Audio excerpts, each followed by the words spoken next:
rough talent. We don't have like an industry per se with record label distribution and those kind of outlet.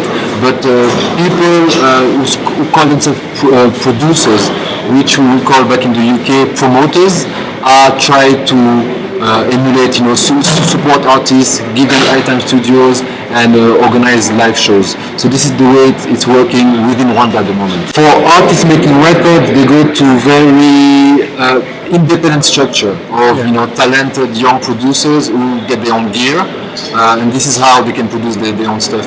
We get several studio people who have invested into a bigger studio, like Kina Music, for example. There's another production company called Top Sai in Ruhengeri, which have a roster of different artists, and they provide services, audio-visual services, recording facilities to the artists.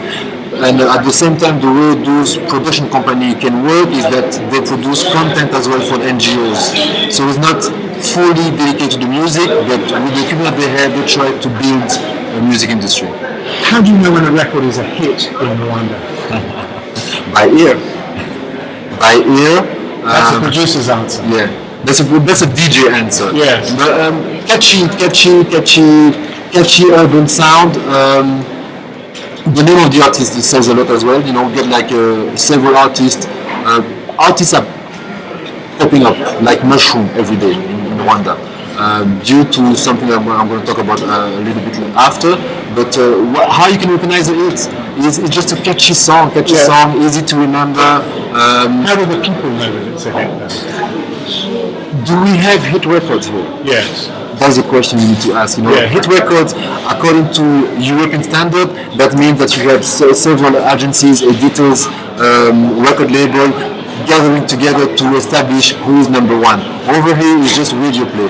So radio is the king. Radio is, as much as you get paid by radio, by a particular DJ who supports you, your song is going to be, it doesn't need to be a quality song, but it's going to be like overexposed and people will remember it very, very quick.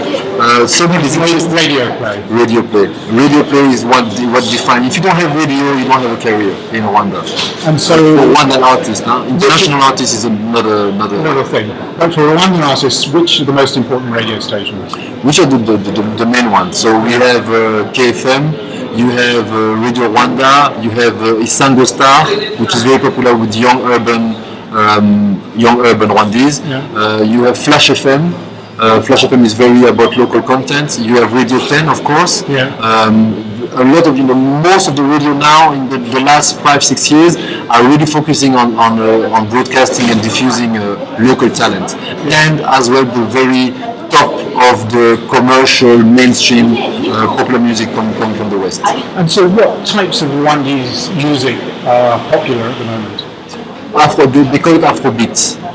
But what is Afrobeat today? The Afrobeat of Fela which was created in Nigeria in 1970 was live music, horn section, politically involved lyrics, and a lot of attitude, very conscious attitude. The Afrobeat of today is just African musicians trying to emulate the urban sound coming from the West and mixing with some sort of African flavor, local flavor. So each area of Africa, Nigeria, Angola, Zimbabwe, South Africa, East Africa, they get their own version of what they call Afrobeat, which is more Afro-pop. I can go through a whole debate for the place. This is the new music flavor coming from the young way of expression of the young African people. So what other kinds of musics are there? There's gospel.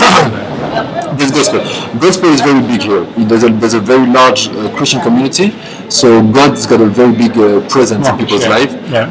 And so people sing like holy song. Yeah. That's a big area. I'll get somebody like Kizito Imihogo, that's like a very huge star over here, and different artists like Gabi Kamikazi, Kamanzi. Most of the artists, they hone their skills, musicians, vocalists hone their skills in the church. And then from there, they either stay there in the conglomeration, or they move into what they call unholy music, to do something a bit more commercial and start talking about attitude. It's about a young boy falling in girls and nice clothes, nice car, and I'm the best in the world, and those kind of like very, All the usual things. very superficial lyrics. Yeah. Yes.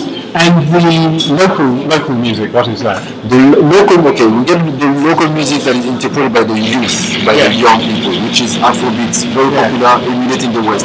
But then you have traditional music. Yeah. And traditional music, it's it's really embedded into the culture. That's like go back back to the 7th century. Yeah. They get very particular sound, very particular rhythm signature, very particular progression, and this is the sound of Rwanda. It's traditional sound of Rwanda. Like any other country, you got the traditional sound. The traditional sound of Rwanda. It's called. There's a new flavor coming at the moment where a lot of young people start getting involved. It's called gakondo. And gakondo was the music that used to be played in the royal court of the ancient Rwanda, using a song like the flute. Flute, inanga, which is like some sort of a pentatonic scale. It's like the harp, a very simplistic version of the harp. Like is one single chord that goes across across the board. It's like concave and it's string instrument. You get amakondera, which is interpreted by the batwa, which is like when they blowing in horns coming from the cow, and they produce that very very particular sound in polyphony as well. When they play four different tone and they play together. It's very very interesting. Traditional music. So you got artists like Cecilia Rebga, you got artists like Muyango, like Florida, who are very the safeguarder of the culture.